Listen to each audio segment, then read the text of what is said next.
Hi, so this is Mr. Lee Davy Carter, and we're now going to talk about the second book, Transmangelic. It's a continuation of Leaving with Lisa, the first book. So you can see I'm in a restaurant called The Good Catch. I'm in Morganporth, which is not far from Newquay, further down on the coastline.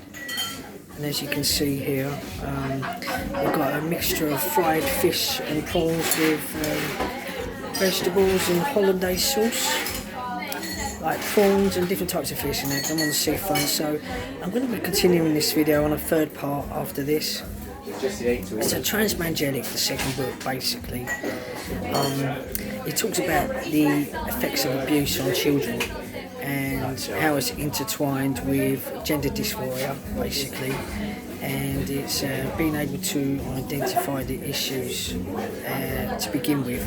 So it's all part of my story as an author. And it's about how the universe works, and basically it's about the law of attraction and how your thoughts become you, and it talks about the experiences I've had before I accepted the truth, and how the universe works. And there's a secret to it when talking about the divine God, or source as you call it, and to remember who you are, because you are a piece of God, and basically, everything you do is manifested. You're co-creators. The universe is a kind place. You can be and do anything you want, basically, and so it's about having the power to change your life, no matter what it is that you've gone through or what it is that's happened. And it's about having those positive thoughts to do that. And it's like affirmations and to change your reality, basically. So there's a secret to the universe and how it works, or whatever it is you've been through. So the second book talks about the traumas of my life, the abuse, the events and the responses and the reflection of it going back, and how I've been open to it as a child regarding gender dysphoria, and the different types of abuse that I've experienced going through all of that as well. So this is in the second book, Transmangelic, which is going to be very helpful to many people out there. It's a gift, it's my journey, it's what I've come here to do. So, the biggest inspiration of it all is being able to accept what's happened, basically. And so it's a bit of a cliffhanger to the story, and it's about how you can basically unite people and how you can better your life. You're talking about the advice of someone, and how all the suffering that we go through one day could somehow one day make sense for us all, basically. All of those things.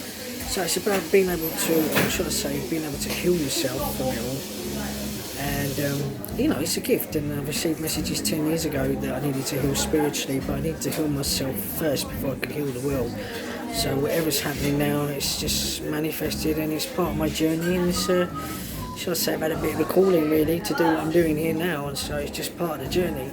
So it's about learning to honour yourself with what it is you've gone through, and to focus on how you can resolve that. And when it comes to unworthiness, trauma, abuse, feelings of neglect, seeping into different parts of your life, and it's being able to change that, whether it be personal life, social life, professional life, whatsoever, and how you can take care of those emotions when it comes to fear, insecurity, love, and how it's affected you, even when you've been so vulnerable from it. So it talks about how you deal with it in the book, basically, and how to get back to yourself and to the process of change, and how to move on, basically with forgiveness, closure, and to seek, should I say,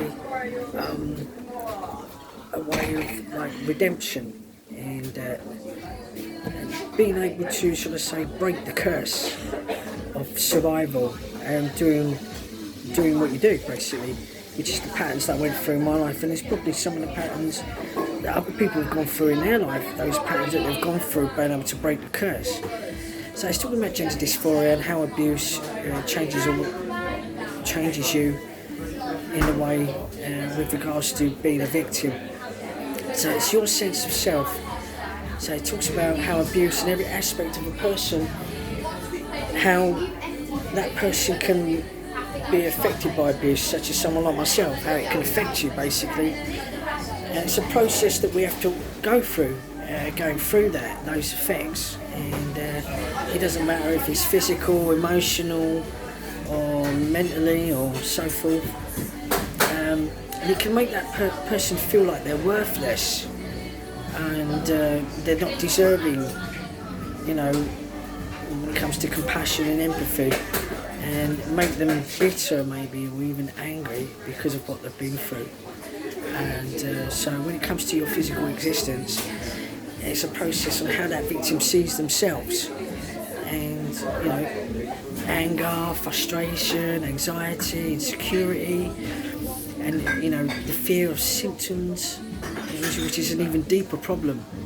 So this is all spoken about in the second book, basically, experiences that I've gone through. So it's being able to trust yourself and getting through the biggest barriers of abuse, and how to trust again, and to start basically with yourself, trusting yourself, and then obviously working on the outside from within, trusting others around you. And it's the ability to share yourself with someone then, once you get to that stage, that point in your life, and knowing that you're worthy and that you're loved and you're deserving.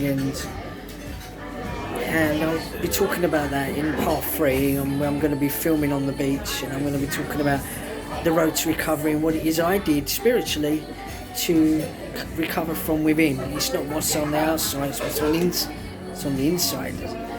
I'll be talking about the techniques that I've used and everything.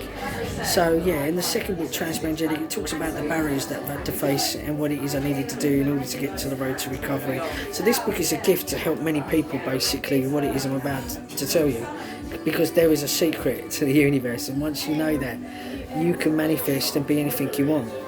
So I'll be talking about that in part 3, briefly. So I'll take a walk along the beach in Morgan Puff, should I say. So, it's being able to have the ability to clean up, and that is something that you can do with the divine, and I'll be talking about that in the third part. It's being able to go in and go into that inner child part, and talking about cleaning on the subconscious part. We're talking about that in part 3. But part 2, the book, part 2, continuation, Living with Lisa, Transmangelic, talks about the battles faced with abuse and traumas in your life, and all the things that go with it, mental health, anxiety, depression, all those things. And this can be on many levels for many people in the world. This is not just about gender dysphoria when it comes to abuse or trauma, and there's so many different types of abuse now, because I work around mental health, so it's interesting to be on the outside, working on the inside and helping people, knowing that you've been on the outside and now you're looking in on the inside and you're helping others. So this is what I've come here to do. I've come here to inspire and to help people on many different levels, and we're not just talking about being an advocate for the LGBTQ, we're talking about on many levels. I've come here as a spiritual warrior, that's all I can say right now, beacon of light, bring positive change in the world. So, and to inspire, so I'll just say that I've had a calling here. So I'll continue now on to part 3, and I'll discuss a little bit more about what it is to road to recovery, and what it is you can do to heal and clean up any of those memories that you've had in your life, whether it be from childhood or any stage of your life. What it is you can do to clean up and erase those memories, which I'll be discussing in part 3 with regards the road to recovery, and what it is you can do to, should I say, an abolition of going from within and honouring yourself and remembering who you are, and erasing the memories and handing it over to the divine, God, source, energy, because we're all energy. That's what we are. Divine, God, source. There is nothing separate, and we're all connected, and we're all a piece of God. So I'll be discussing that in part 3. So I'm going to sign off. I'm going to say love and light, blessings, and I'll talk to you a bit more about Road to Recovery, which is a process that one has to go through in order to recover and to fight those battles. What's been suppressed has come to the surface over the last 3 years, and I'm still fighting, going through that battle now with my family. And what it is you can do to face those battles and get on the road to recovery and to heal yourself from within, the healing process. So I'll be discussing that, and it's a gift, and it's for me to share and tell the world and to help others. So I'm going to say namaste, love and light, and I'll speak to you soon. Bye for now. So I'll speak to you soon.